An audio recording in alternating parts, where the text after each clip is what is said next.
Ano ba yung signs na may sira na yung oil pump gear ng mga 160 ni Honda? Itong oil pump gear, dito yan nakakabit sa may oil pump, dito sa may bandang magneto side. Sa may loob mismo ng makina, which is yun yung nagpa-pump ng oil, papalabas dito. Diyan sa butas na yan ng cylinder head. So na-research ko yung mga nasisiraan nitong gear, na mga nabubungi siya tapos hindi na makapag-pump yung oil pump, hindi na lumalabas dito yung langis. May specific batch lang sa Indonesia or Thailand yata, based doon sa nilabas na memo ni Honda dati. Pero sa Pinas may mga nasisiraan din ito. Feeling ko yun naman siguro napapabayaan nila sa change oil, kaya nagkukos ng pagkasira nitong oil pump gear. Ang senyalis naman na sira na to kapag nakastart yung motor tapos tunog helicopter na siya. Kasi kapag hindi na nakapag-pump ng langis yung oil pump, hindi mag-activate yung tensioner na ADV, na engine oil mismo yung nag-activate sa kanya para tumulak siya dun sa timing chain yung nasa ibabaw na plastic. Tapos hindi na nga makalabas dito yung langis sa butas na to, kaya posibleng madamay naman yung mga pyesa nyo dito sa head tsaka sa block kasi walang lubrication. Start natin sa ADV, tingnan natin kung may lalabas na langis dito.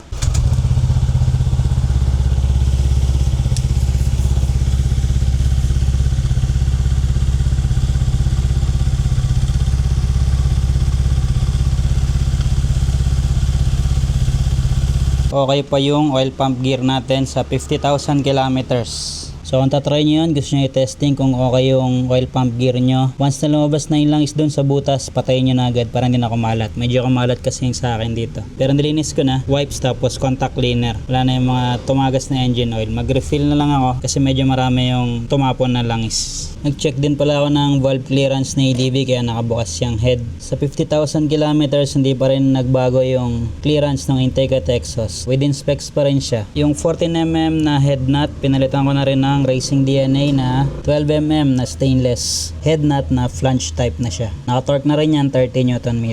X pattern tapos patas ng patas yung torque.